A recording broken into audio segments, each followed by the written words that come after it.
Hello बच्चों, आज मैं आपको एक और नई कहानी सुनाऊंगी जिसका नाम है पीपल की भूतनी। बहुत समय पहले किसी जंगल में एक बहुत पुराना पीपल का पेड़ था। उस पेड़ पर एक भूतनी रहती थी जो लोगों की हर इच्छा पूरी किया करती थी।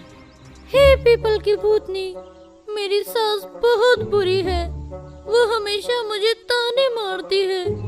तुम कुछ ऐसा करो जिससे उसकी आवाज ही बंद हो जाए। ठीक है। लेकिन वो भूतनी बहुत बुरी थी। वो इच्छा तो पूरी किया करती थी, लेकिन इच्छा पूरी होने पर इच्छा मांगने वाले को बहुत पछताना पड़ता था। हे भगवान, मैंने उस भूतनी से कहा था कि मेरी सास की आवाज का कुछ करे, लेकिन उसने तो मुझे ही बहरा कर दिया। इसीलिए लोगों ने उस भूतनी से कुछ भी मांगना बंद कर दिया।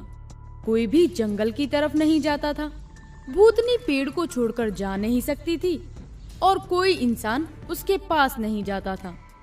इसीलिए अब पीपल की भूतनी अकेले रहने लगी थी। कोई इंसान मेरे पास नहीं आता। ऐसे ही बहुत साल बीत गए और लोग पीपल की भूतनी को भूल गए।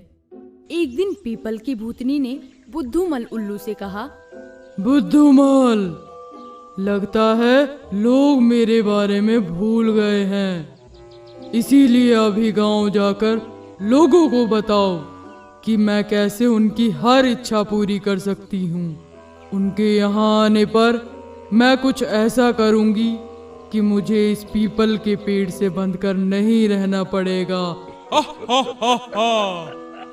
लेकिन मैं तो उल्लू हूँ ना, वो मेरी बात क्यों मानेंगे? क्योंकि मेरा जादू ऐसा छाएगा कोई तुम्हें पहचान ना पाएगा।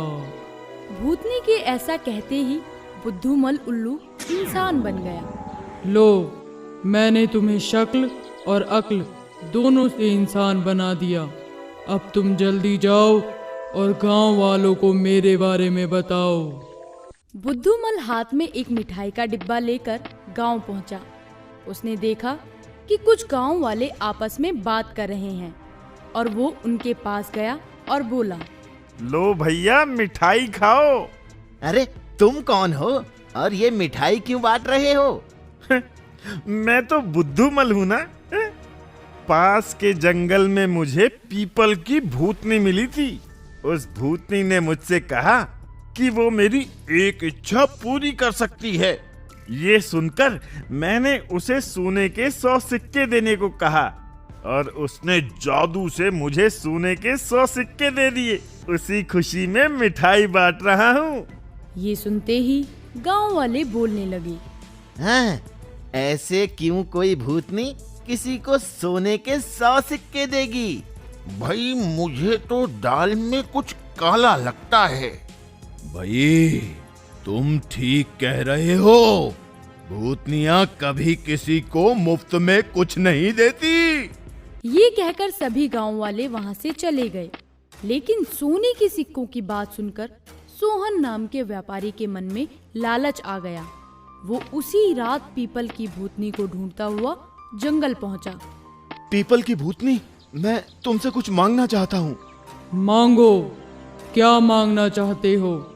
मैं तुम्हारी हर इच्छा पूरी करूंगी, लेकिन उसके बदले तुम्हें भी मुझे कुछ देना होगा। हाँ हाँ, अगर तुम मुझे सोने के 200 सिक्के दे दो तो मैं तुम्हें कुछ भी देने के लिए तैयार हूँ।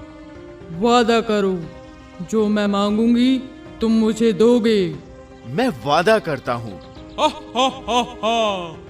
सोहन की इच्छा को तराजू में तोल, मिल जाए इसे मुंह बोले बोल। भूतनी के ऐसा कहते ही सोहन के हाथ में 200 सोने के सिक्कों से भरी एक पोटली आ गई। सोने के सिक्के देखकर सोहन बहुत खुश हुआ।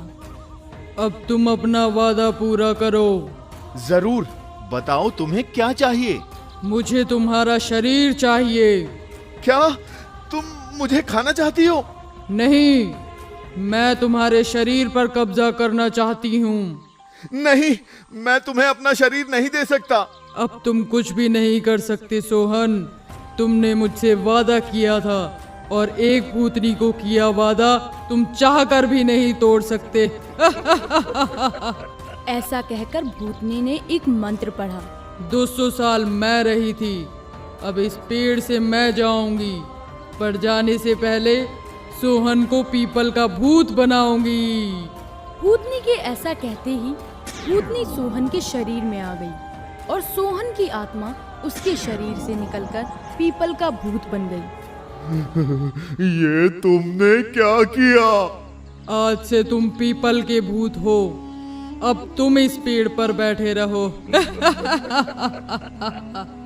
ये कहकर भूतनी वहां से चली गई और अपने लालच की वजह से पीपल का भूत बना सोहन पछतावे के कारण जोर जोर से रोने लगा। तो बच्चों, इस कहानी से हमें ये शिक्षा मिलती है कि हमें कभी भी लालच नहीं करना चाहिए और किसी से कुछ भी वादा करने से पहले